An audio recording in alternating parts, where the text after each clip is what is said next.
मध्ये महत्त्वाच्या बातम्यांचे वेगवान अपडेट्स आपण पाहूया। नवी मुंबईतील वाशीमधल्या सेक्टर 14 MG कॉम्प्लेक्समधील रहेजा रेसिडेन्सी सोसायटीत आग लागली। आगीत चौघांचा मृत्यू झाला। वाशीतील रहेजा सोसायटीत लागलेल्या आगीमध्ये एकाच कुटुंबातल्या तिघांचा मृत्यू, यामध्ये 6 वर्षीय मुलीचा देखील समावेश, तर 10व्या माळ्यावरच्या 84 वर्षीय वृद्धेचा मृत्यू। जैन यांच्या परिवारातील 4 जखमी। माजी खासदार संजीव नाईकांकडून रहेजा सोसायटीमधील घटनास्थळाची पाहणी। घराला लावण्यात आलेल्या लाइटिंगमध्ये स्पार्क होऊन आग लागल्याची संजीव नाईक यांची माहिती। नवी मुंबईच्या कामोठेमधल्या एका सोसायटीमध्ये भीषण आग। आगीमध्ये मायलेकीचा मृत्यू, सिलेंडरचा ब्लास्ट झाल्यानं आग लागल्याचा प्राथमिक अंदाज। मुंबईच्या गोरेगाव पश्चिमेत मध्यरात्री सरदार वल्लभभाई पटेल हॉलमध्ये भीषण आग। सुदैवानं कोणतीही जीवितहानी नाही। वर्ध्यात काँग्रेसकडून दिवाळीनिमित्त गरजू शेतकऱ्यांना दिवाळी साहित्याची मदत। काँग्रेस नेते अभ्युदय मेघे यांनी शेतकऱ्यांच्या घरी जाऊन दिवाळी भेट दिली। यंदा अतिवृष्टीमुळे शेतकऱ्यांचं प्रचंड नुकसान। धाराशिवमधील पूरग्रस्त शेतकऱ्यांना प्रताप सरनाईकांच्या परिवाराकडून 101 गोधनाची दिवाळी भेट दिली जाणार। उपमुख्यमंत्री एकनाथ शिंदे यांच्या हस्ते गायींचं वाटप होईल। महापुरामध्ये अनेक शेतकऱ्यांच्या दुभत्या गायी वाहून गेल्या।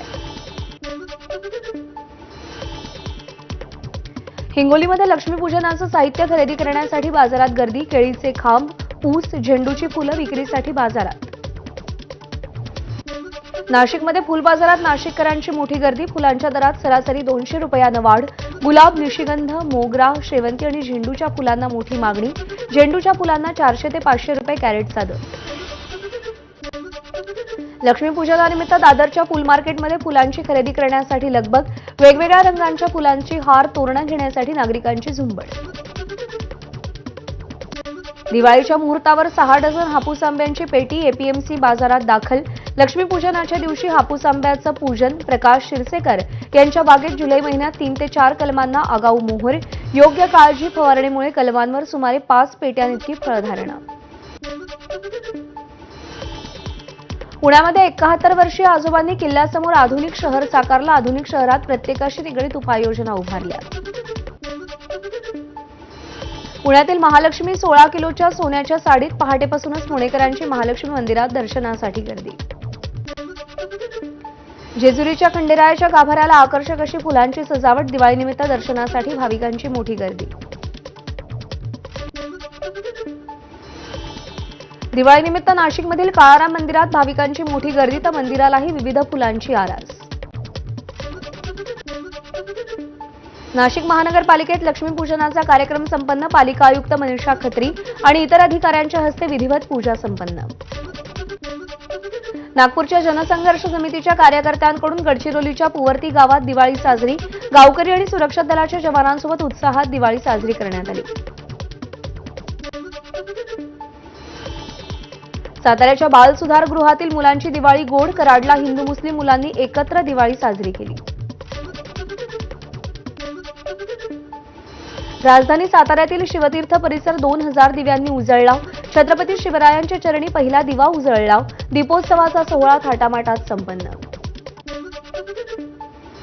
सज्जनगड उजळला भक्तीच्या तेजात। सज्जनगड दुर्गनाथ प्रतिष्ठानच्या वतीनं भव्य आणि पारंपरिक मशाल महोत्सवाचं आयोजन। दिवाळीच्या पहाटे हजारो मशालींनी गड प्रकाशमय। भक्तिरस, इतिहास आणि शौर्याचा अनोखा संगम। फुलांनी सजवलेल्या पालखीतून छत्रपती शिवरायांची मिरवणूक। नांदेडमध्ये दिवाळी पहाट कार्यक्रमात शास्त्रीय गायनाचं आयोजन। गायिका अंकिता जोशी यांनी सादरीकरण केलं। नांदेडकरांची कार्यक्रमाला गर्दी। पनवेल महानगरपालिका आणि श्री रामशेठ ठाकूर सामाजिक विकास मंडळ यांच्यातर्फे दिवाळी पहाट कार्यक्रमाचं आयोजन। प्रसिद्ध गायिका बेला शेंडेच्या सुमधुर गाण्यांनी मैफल रंगली। पनवेलमधील पिलई महाविद्यालयातील मराठी वाङ्मय मंडळानं दिवाळीनिमित्त सिंहगड किल्ल्याची प्रतिकृती साकारली। मराठी परंपरा आणि अस्मिता जपण्याचा निर्धार। स्वराज्याचा इतिहास सांगणाऱ्या सिंहगडाचं सुंदर दृश्य। भिवंडीमध्ये कासराळी इथं मुलांनी साकारला रायगड किल्ला। लाल मातीनं बनवलेल्या रायगड किल्ल्याचा हुबेहूब देखावा। पुण्यातल्या सारसबागेतल्या दिवाळी पहाटच्या कार्यक्रमावरून वाद। दिवाळी पहाटच्या आयोजकांनी धमक्यांमुळे कार्यक्रम रद्द केला होता. पोलिसांच्या आश्वासनानंतर उद्या सारसबागेत दिवाळी पहाट रंगणार. पोलीस स्मृतिदिनानिमित्त नायगावमध्ये पोलीस परेड. मुख्यमंत्री फडणवीसांची कार्यक्रमाला उपस्थिती. राष्ट्रसेवेसाठी बलिदान देणाऱ्या पोलिसांना मानवंदना. स्थानिक स्वराज्य संस्थांच्या निवडणुकांपूर्वी महायुतीतच धुसफूस. पालिका निवडणुकीत एकत्र लढण्यास शिंदे सेनेकडून काहीसा विरोध. बैठकांमध्ये भाजपकडून होणाऱ्या त्रासामुळे युतीबाबत सेनेतल्या नेत्यांमध्ये मतमतांतर. शरद पवारांसोबत काही आमदार नाईलाजाने गेले. मंत्री माणिकराव कोकाटेंचा दावा. आता 42 आमदार असले तरी जवळपास 50 आमदार अजित पवारांच्या विचारांचे. मतदारसंघातल्या विकासासाठी अजित पवारांशिवाय पर्याय नाही, कोकाटेंचं वक्तव्य.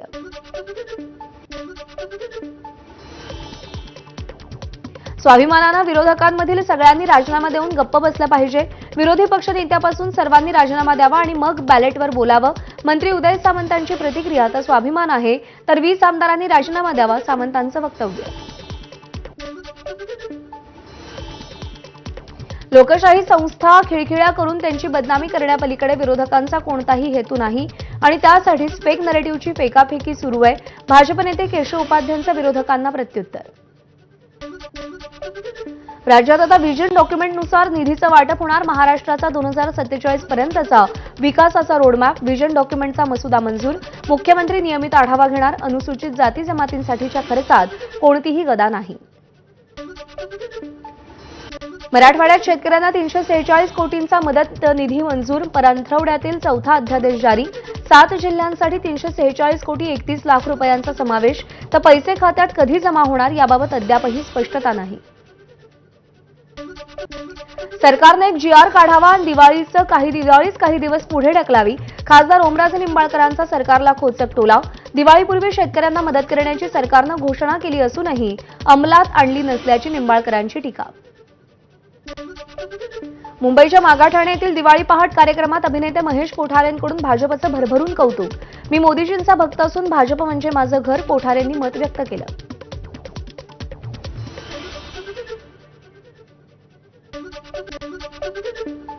एक छोटासा ब्रेक घेऊन थोड्याच वेळात पुन्हा भेटूया. पाहत रहा ABP.